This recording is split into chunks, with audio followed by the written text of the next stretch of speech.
Welcome everybody to For Wild Places. Let me get this right. 8th trail chat. Oh, Simone, you nailed it. Our 8th trail chat. Welcome. My name's Will. I'm from For Wild Places, and I'm based in Port Kembla, just south of Sydney. For Wild Places is a group of activist runners who aim to. We organise trail running events in wild places that need protection, and in fact, unintentionally, Hillary and I have got our matching T-shirts on from the Pilliga Ultra earlier this year, which is our flagship event, where we raised over $100,000 to support campaigns to stop coal seam gas mining in that area. So that's For Wild Places. But the first thing I want to do is just acknowledge the traditional owners of this land and pay our respects to elders past, present, and emerging. But to get to today, we are stoked to have as our 8th guest at our trail chat, two-time Australian mountain running champion, nurse, biomed student, coach, Salomon athlete, and as I coined on Facebook, just all-round inspirational human being, Simone Brick. Welcome, Simone. Thank you. Thank you for having me. I love what you guys do, and I've been following on the whole time with everyone's awesome work. So it's really cool to be on. Oh, that's awesome. Now, Simone, I noticed on Strava yesterday, you commented that you had an excellent run and it's the best you've felt for, I think, months. So this is good timing. How are you and what are you up to? Yeah, I'm actually slowly getting stoked on running again after a break. So, yeah, I think yesterday made me realize how good running is and how much I've missed just that smooth, effortless feeling. Because, yeah, I lost that for a little while. It's pretty hard when you're fatigued and everything gets chaotic with travel. So where I am at the moment is back on my first week of training after a month off. And when I say a month off, it's more a month of just not being on a training plan. So I still have been running, but just running when I want to, when I feel like it, and absolutely loving jumping in sessions and jumping straight out when I don't feel good anymore, rather than finishing them off. So it's a great way to rock up to the track and just do half reps or just go, yeah, this is fun. And as soon as it's not fun, disappear. But yeah, no, I'm back on the training plan, and I always know I'm ready to go when I sit down with coach, we write the plan, and I am that excited to just be back in routine. And yesterday, yeah, was my first day of like my normal Wednesdays is like my 20K run, gym, swim, all in the day and a massage, and you just feel like all is right with the world because it's all just routine again. Yeah, there's nothing like that feeling. I think you mentioned, podcast going, that feeling when you're just out and yeah, you don't like, there are some runs that you want to end, but it's Yeah. lovely when you just don't want it to end. Yeah, that was yesterday to the T. I could have kept going for hours, but I'm not up to that stage again yet. Awesome. Now, so we should come back to actually rest and recovery because a few folks had some questions on that. But man, you've had a pretty intense couple of months, whether it's the World Championships in Thailand or several championships throughout the Northern Hemisphere. We could probably talk forever on each particular one, but give us an idea of like, what has your last few months been? Yeah, take us through what you've been up to. Yeah, easy. So I went away at the near the end of July. Towards the end of July, I left Oz, and from there, I think in order of countries I visited to race in, I went Norway, Switzerland, Colorado, Arizona, then Tenerife, Madeira, Thailand. So I had a big trip, and mostly it was to race. Like my main goal this year was to race Golden Trail Series, and so that involved I raced 4 out of the 6 normal season, I suppose you could call it, like the season races, and then the final was a 5-day stage race in Madeira that was at the end of October, and for better or worse, I tacked on world champs a week later on the way home in Thailand. Yeah, I'm not sure I would ever repeat that in in a hurry. But yeah, essentially 4 races all overall that were anywhere from 21K to the longest was Sierre at 31. And then the stage race for the final of Golden Trail was one of the most epic weeks of my life, being a 5-day stage race covering 115 kilometers with 7,300 up and down over 5 days, through Madeira, which is wild and has a lot of stairs. That's all I remember. But no, I remember most of it. But yeah, essentially that was my main goal, for the entire year. It's what everything was building up towards. And yeah, nothing went to plan, but it was good. You learn more when it doesn't go to plan, so that's okay. Wow. Yeah, that's epic. And then you had to pull up after that and head to Thailand and represent Australia at the World Championships. Yeah, because we had our national championships back in June, I think, not long before I left. Thankfully, yeah, it wasn't a great start to the overall international season for me because between our national champs and heading overseas, I got COVID real bad. So yeah, I got COVID 3 weeks to the day before my first race overseas. So 3 weeks before Norway and 4 weeks before Siezenal, and I was not well for those two, unfortunately, which is kind of why, yeah, starting off a trip like that was a bit rough. But thankfully got national champs in before that, and it meant that because I won national champs, which I think you got my stat off my website that I haven't updated, but I'm now 4-time national champ, thankfully, Oh, because I pulled off the double this year. So that was my first sort of goal of the year, um, ticked off, and that obviously that gave me an auto qual for Thailand. And then it's hard. It's really hard sometimes as a professional athlete or just trying to compete in a few different series because you don't get to choose the calendar. And originally, these world champs were actually the 2021 world champs that were meant to be November last year. COVID again affected that. Then, when they were originally put this year, they were a week later. So I had like one more week's recovery between the final and world champs. But then it got moved again. So I had a solid 6 days. And in that, I had to get from Madeira in Portugal for a 30-hour trip to Thailand, and then I had a few days to try and get my body able to run. And it definitely lulled me into a false sense of security because I actually felt pretty good the day before, but that doesn't mean you can actually run hard a week after a stage race. Yeah. my God. And which event were you in Thailand? Classic mountain, though I wasn't gonna. I would have loved to do one of the longer events. That I think I overall I think I do a lot better at longer stuff, but I wasn't about to submit my body to that. 11Ks, you can kind of, with not too much up and down, I think it only had 450 up and down, which compared to what I've been doing was very short and sharp. And you can get your body through that even when it's chucking a tantrum. The alternative was like a 40K or an 80K. And yeah, I wasn't about to put myself in that deep of a hole. So yeah, 11K, short distance. Yeah, nice. COVID 3 weeks before, that's bad. How like timeline wise, well, from my understanding, you really should just be like your body probably just needs to be resting at that point. How the heck did you get through those races? Yeah, it was interesting. That was just, and when I look back, even I'm just like, whoa, that was crazy because I got out of quarantine for COVID. Like they only had a 7-day quarantine at that point. And so I think I got out of quarantine maybe 5 days or so before I flew overseas. But I do have a very distinct memory of saying goodbye to people at the airport, walking through the doors, and then just sitting there and bawling my eyes out because I felt that sick. And it's not good to get on a plane away from home knowing not going to be back for 4 months, feeling absolutely shocking. So yeah, I wasn't healthy. And then I actually got through the travel, got to Norway, and knew I wasn't great when I slept for 18 hours straight as soon as I arrived.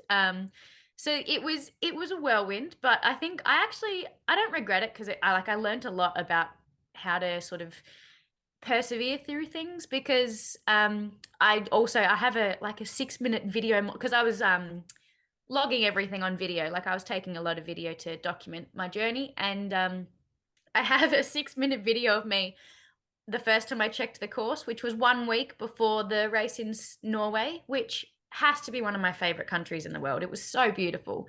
But I'm stopped halfway up the climb, which was a very long and steep climb.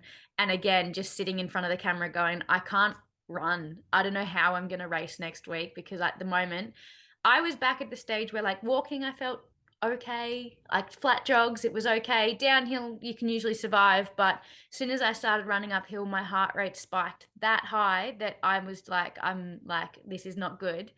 So that was 1 week out. And then, yeah, essentially the morning of the race, like when you're that committed to something, like everything was paid for, everything was booked in, everything was ready to go. And I'm like, well, I've got that. And I needed 3 results.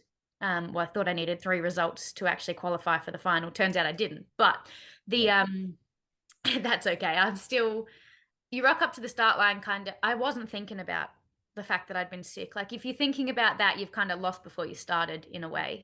So it was a case of keep in mind, like maybe during the race, because I did get, so this race started on a gravel road that was at 10%. Like you started up a 10% climb, and it was gravel for 3K. And the way they race in Europe, it's a sprint from the start. Like it is just all out. And when it's an all out sprint on like a gravel uphill, I got 400 meters in. I was wearing my chest strap, looked down, and my heart rate was 192. Um, and so I knew at that point, I'm like, okay, we really need to settle back here. Like, I'm not going to, it was 26 Ks and I was 400 meters in.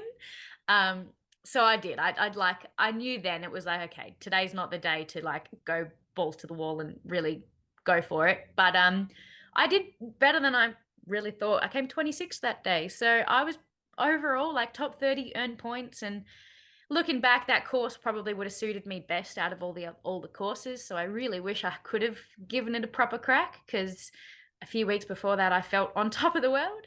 But at the end of the day, like, yeah, I actually gained confidence from the fact that I didn't do too horribly, and I was actually really having fun on the downhill. There's a very funny video of me slipping and sliding all over the place, because the terrain in Norway and their idea of a trail is like there's a marker somewhere up ahead, run straight towards it. There's no path, no nothing, just run. And you're running on like, we were running on sharp rock for like 4 or 5K. And so it's the sort of stuff where mid run, I'm just laughing because of the ridiculousness of it. We're in fog, it's freezing, and it's everything is wet and muddy. You can't help but fall over all the time. And it's fun. Like that's to me is like type 2 fun. So yeah, at the end of the day, I actually just took confidence from the fact that I got through the race. It wasn't a complete disaster. And look, I don't know, I was still recovering obviously, but at the same time, like my body didn't do too bad. And I had actually to race again a week later, because there was only 6-7 days between my first 2 races. So I didn't give my body much of a chance to recover properly, but at the same time, I was doing everything I could, and that's all you can do at the end of the day. So, Sierra and I 1 week later was not a good, like that went worse than Stranda by a long shot, but that's just the dice you throw when you're trying to travel, recover, and recover from COVID at the same time. Have you had any kind of lingering effects? I mean, you're obviously, after your update about yesterday, you're obviously feeling good, but yeah, no kind of long COVID stuff. No, not as far as I can tell. I've always had like a reasonably good immune system, and I have no idea how this thing affects different people in different ways. But I was definitely like, my whole family got it at a similar time. I gave it to the rest of them. Sorry, but I was one of the people that like I got real sick for like 6 or 7 days. Couldn't get out of bed, high fevers, sort of thing. But it almost felt like because I got that sick, my body maybe got rid of it pretty like efficiently Yeah. overall. So it didn't feel like even once I got to Sierra, obviously like, yeah, I'm a month into not much running other than the race. And so you kind of don't feel very fit, but at the same time could have been a lot worse. It could have been a lot worse. And I was able to pick up training after Sierra, where I had a 5-week break between races. I needed that break to get some training back under my legs, but that actually, I went straight to altitude, and I didn't feel bad at all by that point, a month later. So I think I got lucky in a way, but I was taking all of the immune medicines and all that sort of stuff. And I was thankfully at that point in time, as much as travel's exhausting, around the travel I was getting a lot of sleep. So you do what you can. And I got like at the end of the day, I reckon I just got lucky. Yeah, awesome. Um, hey, just to step back, I'm personally still relatively new to running and getting my head around all these different events. Can you just explain or take us through what a staged event is? And yeah, basically what you were doing day to day throughout the course of that event. So the stage race, the final. Yeah, the final in Madeira. Yeah. Okay. So Yeah. the final in Madeira was the final for the Golden Trail World Series, which had been going since Sagama in May. Um, and so, yeah, the 5 day stage race, that was wild. We were all staying in the same big resort hotel that was very lovely on the island of Madeira. Um, and so day to day, every day we would bus to a different start line, different spot for the run, and um, which meant when we got different weather every day. But essentially, it was 9 a.m. I think the run started. 9 a.m. most days. Gosh, you're testing my memory. But yeah, we all like everyone would get up and super early, 6 a.m. have breakfast. We get bussed to the start line, and then the start would go off sort of 9 a.m. And most of the days, like day 1, 2, 4, and 5, were all longer. So anywhere from 3 hours to 3.5 hours, I think, was my longest day out. And then so every day was the same routine: wake up, breakfast, run. Everyone would get straight back to the hotel as soon as we could. Thankfully I had mum and dad there, so I didn't have to catch the bus back. They drove me back every day, so baby advantage, got little advantage going on there. But the thankfully we had buffet. We had like 24-hour buffet access. And because between events in a stage race, like I think Caitlin was the one that said it was a eating competition in between the actual races, because trying to keep up with how much you're burning through while also racing, and like it's hard enough to eat properly after a hard race. And it's not as if it amazed me how hard people were going from day one. I'm like, I was scared. I was genuinely scared day one, going, we got 5 days of this to go, and I don't know how I'm going to survive. And so I probably, if anything, I took day one a bit too conservative, but it was, yeah, get back, eat as much as you could, recover in whatever way you could. I was getting mum and dad to drop bags of ice to the hotel, so I was having ice baths every afternoon. Um, and then sleep and do it all over again, race another. They were like 25K to 30K, I think, Wow. each day. Mostly maybe 2,000 up and down. And then the day 3, though, was a short day, and we raced in the afternoon, which was brutal, actually, because we'd gone from racing in the morning, day 1, morning, day 2, to about 5 p.m. on day 3. We had a 7 kilometer. So super short and sharp, and everyone was very tired. But the thing I loved, and then not much recovery to get to day 4. So every day kind of ran into itself. But I think the thing I loved about it is that there was this real sense of camaraderie between everyone, because as much as you were hurting, like I remember sitting in my bed at the end of day 2 with that ache in your legs that you get after a really hard race. That's just like they just are throbbing completely. And I was sitting there with a loaf of bread, trying to get the entire loaf of bread down, knowing that I needed to eat, but I couldn't eat anything else, and questioning everything about my life in that moment. Um, so I was like, what are you doing here? But then I just like rock up to dinner that night and speak to all the other athletes, and everyone's in the same boat. Everyone's like, what are we doing? This hurts. Everyone was like, by day 3, I was so sick of food. I never thought I'd be that sick of eating, but you were just forcing down the carbs to try and get more energy for the next day, not wanting to bonk. And yeah, we all got there. Start line on day 5 was a lot of fun, just because everyone's like, hey, we're here. Well, everyone that made it to that point. There was obviously a few people that don't quite make it through the whole thing for injury or illness or fatigue or whatever. But yeah, like it was, I don't even know how to describe how chaotic it was, but at the same time, it's one of those things that you get to the end of it going, holy moly, I had no idea at the start how I was going to do that. And I did it. And that's pretty damn cool. So, Yeah. yeah. Amazing. Yeah, I was going to ask about the food. You've just said you knocked off a loaf of bread, but I mean, something like that, you would need real food, like, Yeah. not just having gels and bars and whatnot. So was the food all there for you, or like what did you have to take with you? So during the runs, we all like you do what you need. So we always had there was one aid station per day where we could have a bottle drop. So I'd run with only tailwind. So for me, it's tailwind in all my bottles, and you could refill, or so you could just swap bottles at one aid station per day. So, um, that was um that was one. Vegemite on the bread. I wish I could have Vegemite on the bread, Shane, but I'm celiac, so it was gluten-free bread sans Vegemite, unfortunately. Oh, But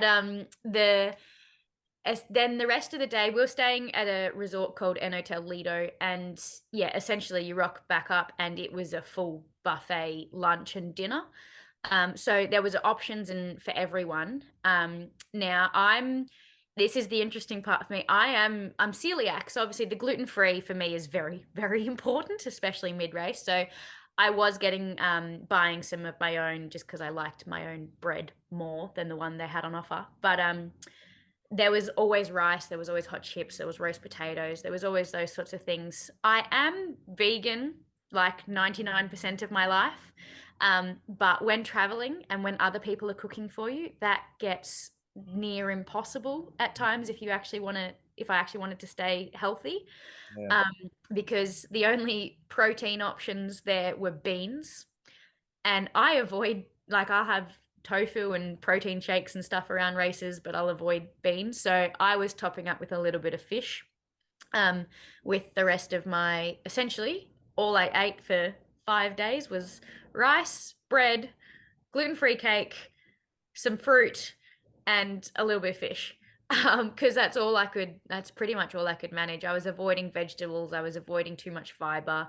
Essentially, it looked like a normal carb load day for me, which is normally one day, but six Mm, days in a row by the time you count the first day beforehand. So it wasn't fun. Like, to be honest, people would be like, one of the things that someone said to me was like, "Oh, that's so cool. You can eat as much as you want and whatever you want, and you need it." And I'm like, "Yeah, that's all well and good, but the amount you need and how sick you get of food, that was one of the hardest parts by the end of it, was trying to force down enough of the exact same bland food day after day after day, which gets even harder when you're walking into a like all you can eat buffet of that oh, exotic food and you're going straight for the plain rice, plain potatoes, plain fish. Done. Like it was really sad. So because there was all these different desserts. They actually did really well with the vegan gluten-free desserts and stuff. And I was like, I can't touch it. So it was we were you able to smash like an awesome different meal afterwards? yeah, like I definitely went back for the curries and the vegan. They had lots of like lentil stews and all those sorts of things that Nice. I absolutely loved at the end. For me, breakfast every day, I actually didn't go to the buffet purely because it was too tempting to eat stuff that I would never normally eat before a race.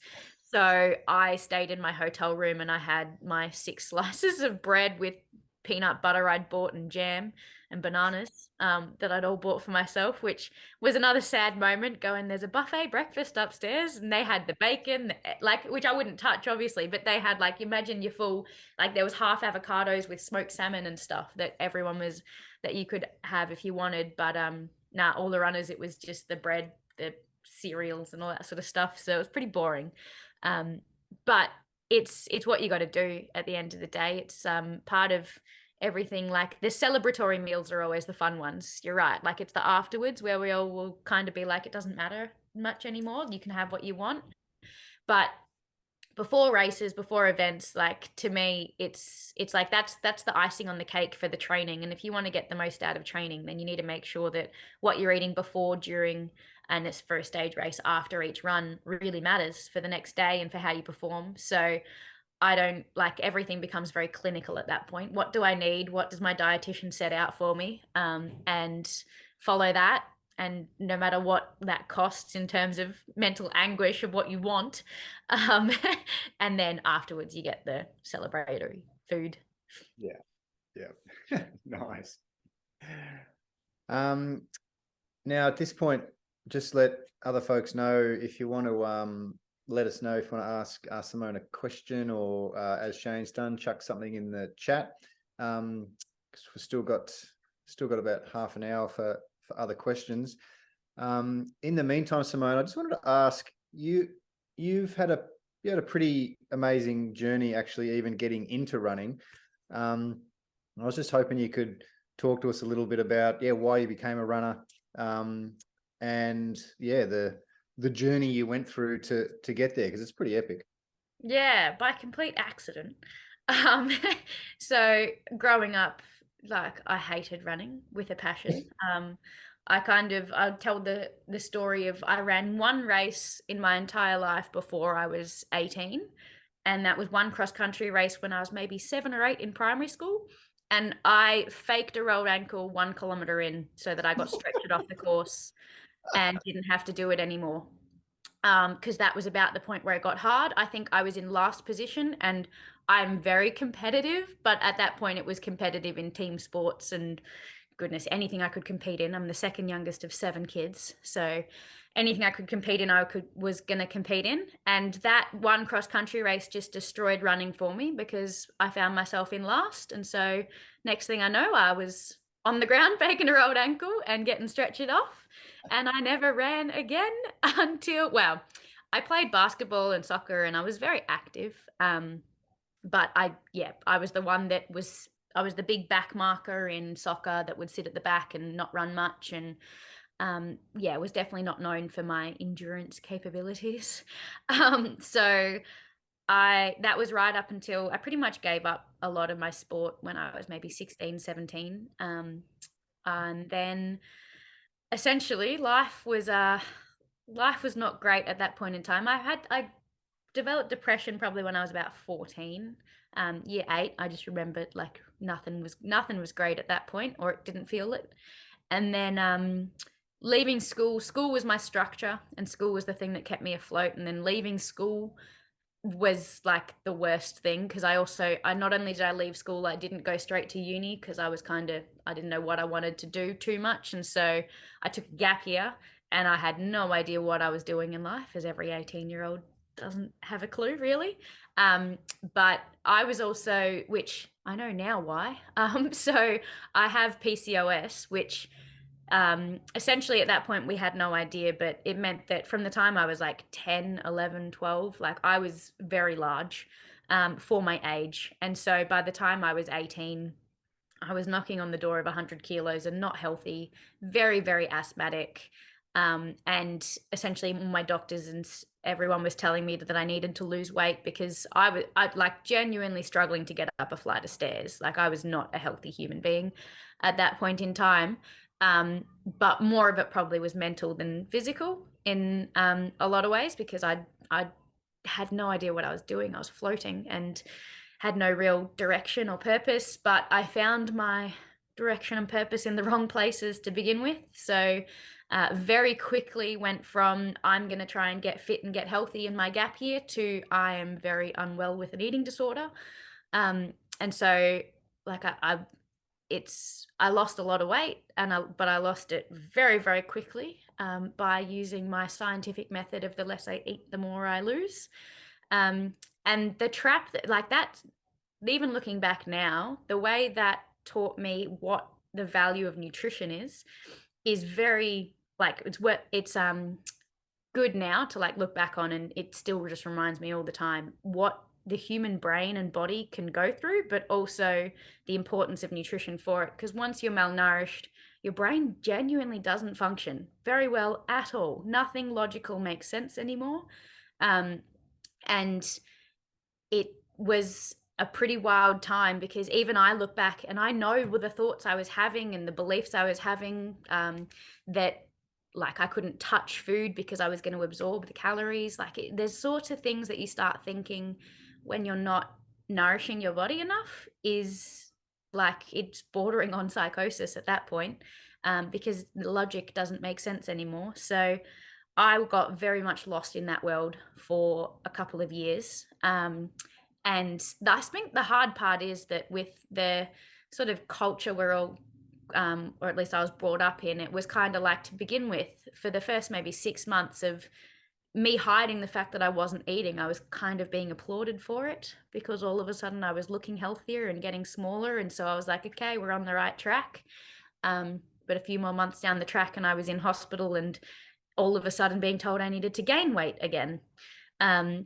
So it was a very confusing time for an 18-year-old mind that had no idea what they were doing, but also went from being told one thing to then all of a sudden being like, wait, no, we didn't mean that well.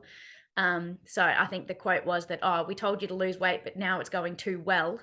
And I was like, well, that was always going to happen, based on sort of my history and the way my brain works. So yeah, that was when I was 18 to 19. And so I found myself in an intensive treatment program for anorexia from the time I was 19 to pretty much 2021. But as with a lot of the case with eating disorders and anything body image related, there's a big component where it's a symptom of a deeper problem. And so even when I did get back to physically healthy, mentally I still wasn't in a great spot at all. And I no longer had, I'd learned a lot, so much. I was very, very, very lucky for where I live. I live right near this treatment program that is one of the best in the country, and got into it with only, I think, a 4-month wait, rather than sometimes people wait over a year. So I was lucky on that front, but I no longer, because I learned so well how to recover and look after my body physically, I no longer had the eating disorder to hide behind, and my mental health just actually got worse, not better. I still actually in some ways count myself as half lucky for the fact that I was so bad so quickly, because it meant that I didn't have much periods of time where, other than when I was much younger at the 14 to 18-year-old age, where I was just kind of floating, where you're functional but not thriving in any way. I kind of went from non-functional to even more non-functional very quickly. So I think all of my ability to look after myself, all of my ability to hide anything that was wrong disappeared very quickly. And it forced me to be very open and upfront with the people around me. And at that point in time, it felt like I had my family and a couple of very close friends that stuck by. But I can understand that I was a very hard person to stick by at that point in time, because I ended up spending the next 18 months to 2 years in and out of different psychiatric hospitals, staying anywhere from 2 weeks to 8 weeks at a time. And that wasn't getting any better for a long time. And I went through that many medications and psychiatrists and different treatment modalities, that I wouldn't wish on anyone at all. But I'm in the way that I suppose you learn to be through, you've got no, well, you've got a choice, but at the same time, it's, I wouldn't be who I am today or have discovered anything that I've discovered today if I hadn't been through it. So, I'm grateful for some of it, but it ended, well, didn't end. I slowly got better thanks to electroconvulsive therapy, which I'm not sure many people will have heard of necessarily, other than if you've seen One Flew Over the Cuckoo's Nest, where they have the electrodes on the other side of the head. It's a very old treatment method, but it's still used, much more humanely now, because you get put to sleep to actually have the treatment. But essentially, they just induce seizures in the brain. And the thing I absolutely love about it is that they have no idea how it works. They just know that it does work. So that's another daunting thing, to being sit in front of a psychiatrist being told, so we're going to give you this treatment. We don't know how it's going to fix you, but it's going to fix you. Or we hope it is. So that was a leap of faith, it felt like, in a way. But I wasn't left with many choices. I think at the time that I did have the ECT, I'd already been in hospital for 2 months straight, on that stint. And so there wasn't many options left for me, as I was told. But essentially it did help. And I ended up having sort of 3 rounds of it over the next 2 years. So you go through sort of 4 to 5 weeks of it at a time, where you have it they induce the seizure every 3 days, and goodness knows how it works. But I am very, very thankful that the treatment exists, because I don't know where I would be now without it. But yeah, in that time, essentially, I decided that I had, like, something clicked in the fact that I loved sport when I was younger. And I still at that point in time was trying to rock up and play soccer with my friends, that we were just in a local soccer team. But I really, really struggled being around people. I was not, like, socializing and talking to people just provoked that much anxiety that I couldn't deal. But I learned one day, when I'd been in hospital for a very long time and I'd finally been allowed some leave, because most of the time I wasn't allowed to leave, but people would come visit me. And I'd earned myself some leave, and I was told I could go, I think, for maybe a 15-minute walk, and I had to be back in 15 minutes. And next thing I know, I stepped out of the hospital after not stepping out for maybe 6 weeks, and I just ran. Like, I hadn't run ever before, and I hadn't, other than in school sports and stuff. It had been a very long time, but it was kind of that moment in a way of going, I'm out of here, and I don't know where I'm going or what I'm doing, but I'm just running. In typical subconscious fashion, I was totally just running towards the direction of home. But I kept running and kept running, and I reckon I got an hour down the road before I kind of went, okay, we're a long way from home still, and now a long way from the hospital. So that my fitness at that point in time obviously wasn't, the fact that I made it an hour, I'm pretty impressed with. But that was an hour of pure, like, must keep going kind of thing. Like, I wasn't thinking much, and I had a lot of adrenaline. But lo and behold, as all runners know at this stage, it's I got back to the hospital and I felt pretty good. So it was a moment of, like, release in a way. And I can't say, like, I did not become a runner that day, because it took a long time before I thought of myself or did much more than little jogs from time to time. But when I did get out of hospital in 2015, after ECT, I decided I'd been through a lot and I'd done a lot of mentally hard things, and I was in a good enough spot that I just wanted something to work towards. And so I signed up for a marathon. In November of 2015, I had no idea that, like, road marathons existed or anything like that. So it was a little baby event in Victoria called the Run for the Young. And lo and behold, it was probably like foreshadowing, because it was actually mostly on a rail trail and went up and over a little mountain. So my first marathon was far from flat and not on the road. But that just having that marathon on the calendar, I reckon, kept me out of hospital for a long time, because all of a sudden I had something to train for. And it was it was a family event in the end, because I wasn't allowed to be left alone for a long time. So mum and dad came on every single run with me. My dog also was my training partner. And in that year, I don't really remember seeing friends. I don't really remember socializing with anyone, but I do remember just every day, as long as I got a run in, it didn't matter how long the run was, as long as I got a run in, I was like, I'm a step closer to the marathon. And that's kind of all that mattered at that point in time, to sort of start the positive cycle rather than negative cycle. Yeah, so that's kind of the very, very long story of my first marathon. And I suppose the end of that is that I didn't know how to pace. I didn't know how to train. I had literally no clue what I was doing. I think my fastest run for the week every week was my long run. My idea of sessions was to go to a track, run 400 meters as fast as I could until I couldn't anymore, and go home. No warm up, no cool down, nothing like that. I didn't know they existed. But I got to the day of the marathon and had never run in a group before, really. I had a couple of times at smaller events. And me being me, I took off at a sprint. Like, in my head, I'm like, okay, it's race day, off we go. So I ran a 10K PB, half marathon PB, all the way to the marathon. And it was a little event, I will reiterate that, but I did win on the day. So all of a sudden I had, won my first marathon. I think I ran 3:19 that day.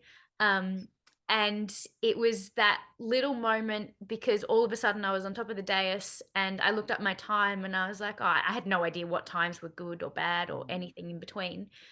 But I was kind of like, hey, I actually did something kind of okay. Um, and that sparked in me the idea of, well, that went well and that felt good to sort of have a big goal, tick it off.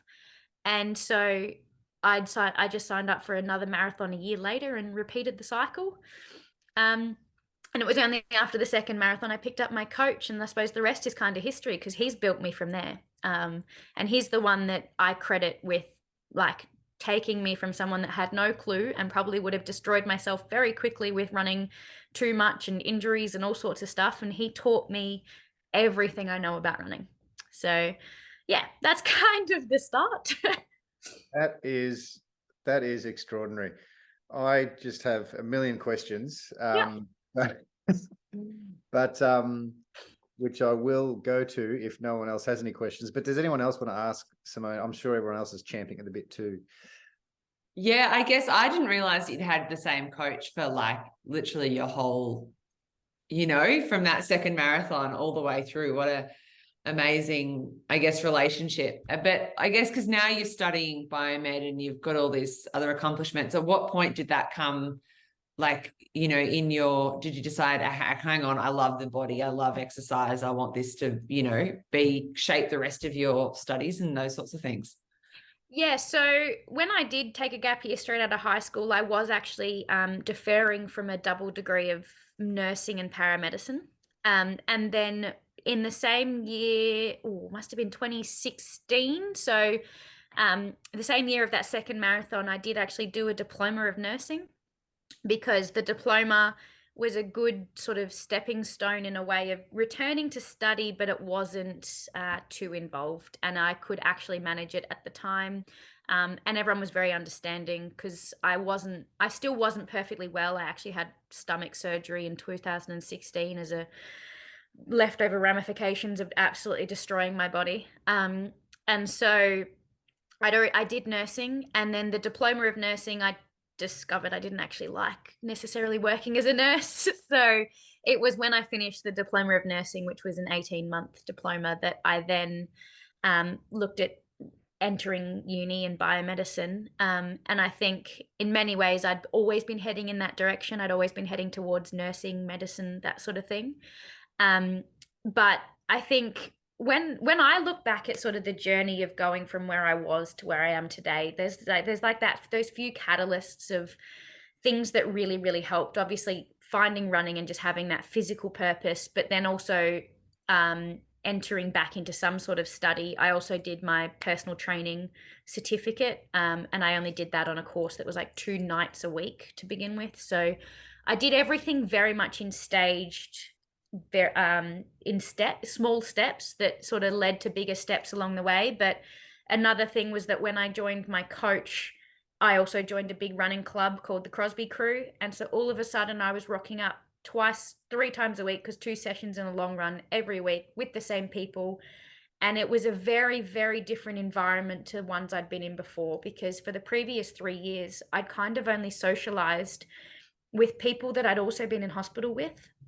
And as amazing and lovely as those humans are, and I still love them all to this day, it's kind of, you can get very stuck because you're all stuck, and it can be very like, it's teetering on the edge of like you affect each other in different ways. And entering an environment where no one had a clue who I was, no one cared really. Everyone was just kind of like, cool, you're coming for a run, let's go for a run. And there was no questions asked. At that point in time, it was very obvious, I think, to everyone around that I was struggling, because I was stuck in a very bad self-harm cycle. So I very often, and they were all over me. So I'm very, very grateful to the crew that I had there, that no one asked the question. And not in a bad way, because they all knew that I had people around me that were caring for me. They gave me that release and outlet where nothing was mentioned. We were just going for a run. And that happened 3 times a week, every week, without fail. And having that routine and accountability and everything was a massive step. And it made me realize how important community and the people you surround yourself with is along the way. And I was lucky to join on with Tim. Tim Crosby's my coach. And so I was lucky to join on with him because we developed over time, it took a long time, because I tell you what, I was a lot to deal with at that point in time. And Tim will tell you all about that if you ever do chat to him. But I think one of the first things he ever said to me was, I'm coaching you as a human first and a runner second, because where you go as a human is forever more important than where you go as a runner.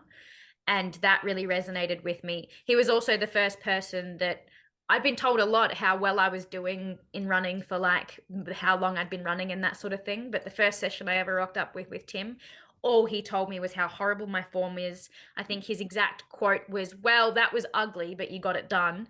And I was like, yes, you're my human. How do I get better?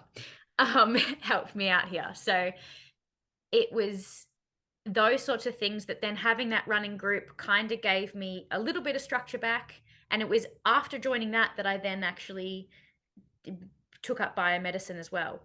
So it really is the little baby steps that over time, in the moment, you don't realize how important they are. But looking back, like getting a coach and developing a relationship with the crew gave me such a safe spot to go to every week that was no longer my parents because I'd spent a long time as a 19, 20, 21-year-old, like sleeping on my parents' floor, not being allowed to go anywhere without them for my own safety. And it was fine in the end because that was what I needed. But at the same time, I also then needed to break away from that and be safe in my own skin, my own space, around my own people. And I suppose in running, I found my people. So it was finding them and finding that then gave me the confidence to go back to study and to sort of actually think of a future for once, rather than surviving day to day. Because it's a very big shift in how you approach your day-to-day life when you go from just trying to survive to get to the next 24 hours to actually working towards something that's more than a day away. That's amazing. And have you finished studying now? Because I remember we had exams like just before you went. Yeah. Yeah.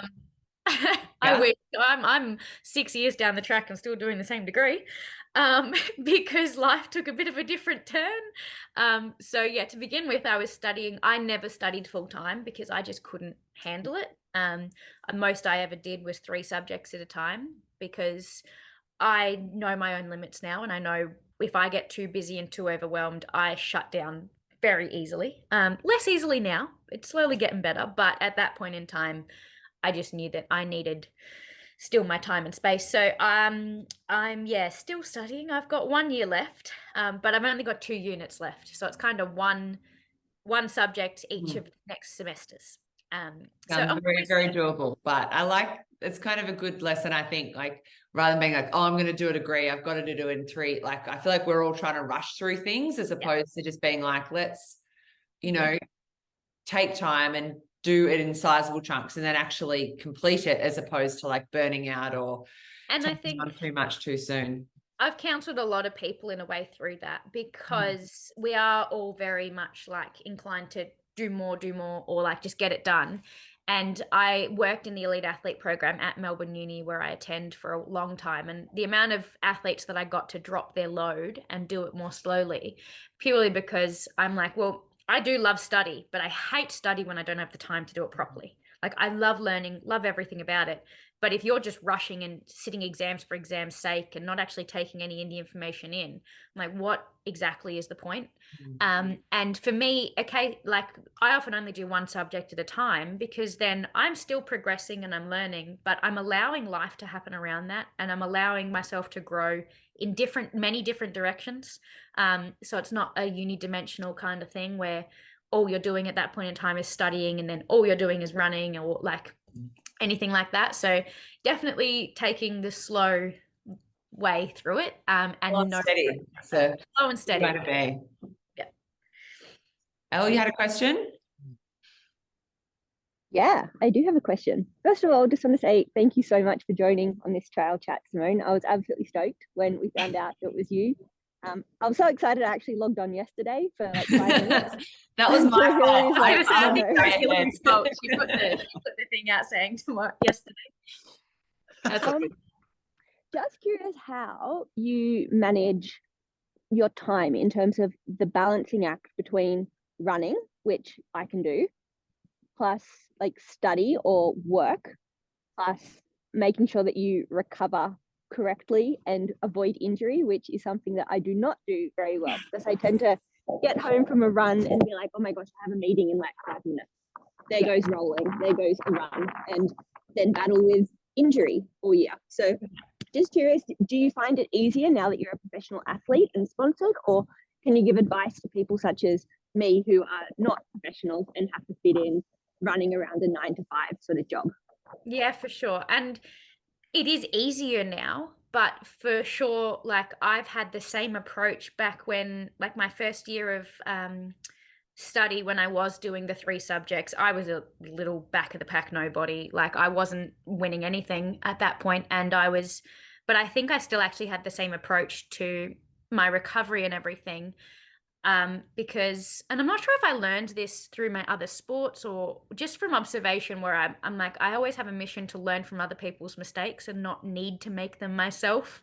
So the biggest thing I noticed early on was how injured a lot of runners were. And this was as a complete outside observer.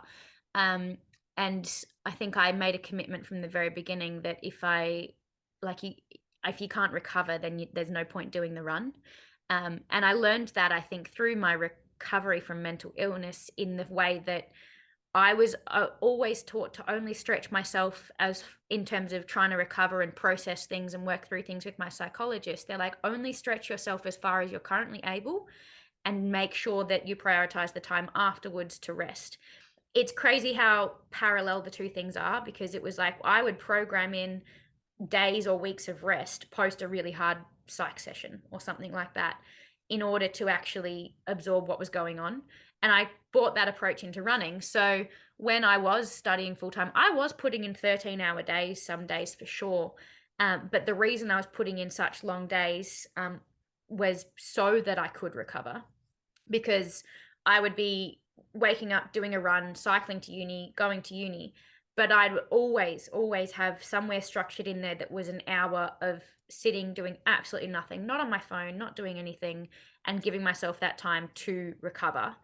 I also started running in a way that, like, say I had 60-minute run, if all I had was 60 minutes, then I would actually take 5 minutes off the run to do a little bit of rehab work at the start or at stretching at the end. Like I'd take time off my runs to begin with, to actually get other things done, because I saw and learned and read a lot about the value of the things that go on around running. And so I still remember at times where, like, I would rock up to the long run with the group, but I'd be rocking up 15 minutes before everyone else, because it's actually easier to rock up early than stay later, because afterwards everyone's off to do other things and thinking about other things. So there was little things of little blocks of time I would make use of. But by and large, it was a case of the more, thankfully I thrive on monotony, because the more boring weeks are and the more similar they are, the easier it is for your body to absorb them, and the more you can easily program in the recovery aspects without thinking about it. Because the more you have to think about it and the more you have to go out of your way to do something, the less worthwhile it is. And I actually don't prioritize any of the, like, I do them now because I have the time, but all the 1%ers, the things that are like going to make tiny little impacts but take a bit of time, I never did those when I didn't have the time. I would prioritize entirely sleep, nutrition, and I would always get my bloods checked every 6 weeks to make sure that all of the sleep and nutrition were on track in terms of cortisol and all my levels of vitamins and minerals and all that sort of thing. And I knew that if sleep was on top, if I was on top of sleep and I was on top of my nutrition, then that's just the cornerstone of everything, in terms of recovery and making sure your body can get through everything. And the other thing I've invested in from long before I had enough money to invest in it, because it forced me to recover, was I was booked in every week for a massage. And every week, to begin with, when I didn't have the time to do it on myself, I'd book in one massage, one yoga class a week. And that was my tactic for making sure things got done, because it was booked in and I was committed to it. And I swear the amount of injuries I have avoided because of those little things, and because of having that hour of massage. That the amount of people that are like, oh, I'll save money and I'll foam roll for myself. I'm like, but will you actually? Like, and I tried that at times, and it doesn't happen when you don't have the time and you're busy around 9 to 5 and work and all these sorts of things. But once you build something into your routine that, again, has an accountability aspect, because even I've actually gotten a few people to, yeah, sure, I'm like, if you're going to foam roll, and it's great and I'm all for it, do it with a friend, even if it's on Zoom. Book in with them and make it something that you're accountable for to actually do. And the amount of times that actually helps and gets you to do things is amazing. And then for the really time crunched, I just use tick boxes. I have my formula, and it's about 8 things that if I do them every day, and one of them is drink enough water, one of them is get 8 hours sleep. There's not many things that actually go on during the day. There's maybe 10 minutes of either stretching or activation, and things that don't take much time. And I earn my tick box. That for me sometimes was enough accountability. But I do know that when I got too busy, that wasn't enough. And the only thing that was enough to actually get me to do all the right things was to have someone else there that was relying on me rocking up, or I was paying for it. Therefore, I was like, better make it worth it, kind of thing. I think too many people are afraid to go that extra mile of commitment, because even I heard that many times of someone going, oh, why are you spending so much money on massage when you're just like, it's just a recreational thing? And I'm like, sure, it's just a recreational thing, but it's a recreational thing for me that means a lot, and it means my health, and it means my mental health as well as physical. It's the people I love to spend time with, and it's the thing I love doing most. So of course I'm going to commit to it, and commit to making sure I can keep doing it. As opposed to spending, like, I'm like, if I had that money and I spent it on a night out with friends or whatever, like, that's good too. But at the same time, I'm like, I'm making the conscious decision that this is the important thing to me, and this is what I'm going to commit to. And yeah, I think people hear that and they get a bit scared or not scared, but have that different mindset of going, oh, I'm too slow to warrant paying for that, or I'm too slow to warrant having the massage gun or whatever, or I'm like, and I hear that a lot of going, oh, that's for the elite athletes. And I'm like, I was doing that long before anyone would have ever called me an elite athlete, long before I was ever sponsored, winning races, doing anything. And I think it's that helped me get there, because it's that enabled the consistency in training. And at the end of the day, anything that enables you to be consistent is improving your health, your well-being, and your running. So it's a win-win. Yeah. Did that actually answer the question? Yep, such awesome advice. Definitely prefer like monotonous in terms of routine. And hopefully that comes soon. Yeah, it's so good. Being in that rhythm of training every week is the same is actually a really good spot to be, because your body will be getting fitter and stronger, but without the, like, we all know, like, the highs and lows. If your Strava weekly graph is looking like this, then you're about to be injured. Like, it's just inevitable. So the monotony genuinely helps. Routine helps. And people that say that they can't deal with routine, like, I question that. I'm like, have you ever been in a really good solid routine that week on week feels amazing? Like, yeah. That was super. Thanks, Simone. You definitely just described my Strava graph, unfortunately, but city skyline. Me too, as well. It's like that's literally my dream, is like just having that, like, Me too. not zero, but like, you know, somewhere on the scale where it's yeah, but then often people will say, like, yeah, that's your dream, but I'm all for, make that a really low bar to begin with. Make it 10Ks a week that you get 4 weeks in a row.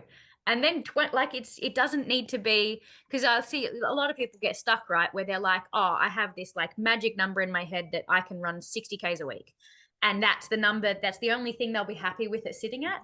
I'm like, no, well, if you have like a little step thing where it literally 10Ks, 20Ks, 30Ks, like, it's a lot better than the 60-20, 60-30, 60 this. Like it doesn't work out very well for anyone. Totally. And I guess we're probably we're gonna wrap it up shortly, but I think that's a good time to actually plug that you're doing coaching as well. So Yes. if you want more of this Simone Brick insights and goodness, because I know that you that's another person I'd like to chat to is Rachel Ayres, who I know you who you coach and who has been doing amazing things around Victoria in terms of running. And I saw her at Wonderland and she just crossed the finish line and we're like, you won. She's like, I what? Like, no, you just like, you're first. She's like, oh, I had no idea. Like, Rachel is an epic human being that I absolutely adore coaching, and showing her the trails, because I've converted her from the road to the trails. That's what we love to say as well.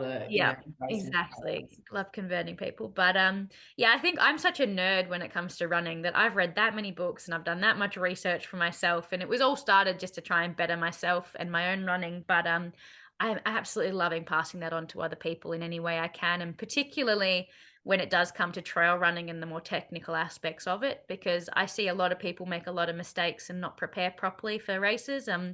Particularly, I'm a huge proponent of downhill sessions to actually condition your legs for downhills, because I think everyone says that they're scared of them and they won't train them in case they get injured, and I'm like, well, that defeats the purpose, because if you're going to race down them, you should train down them.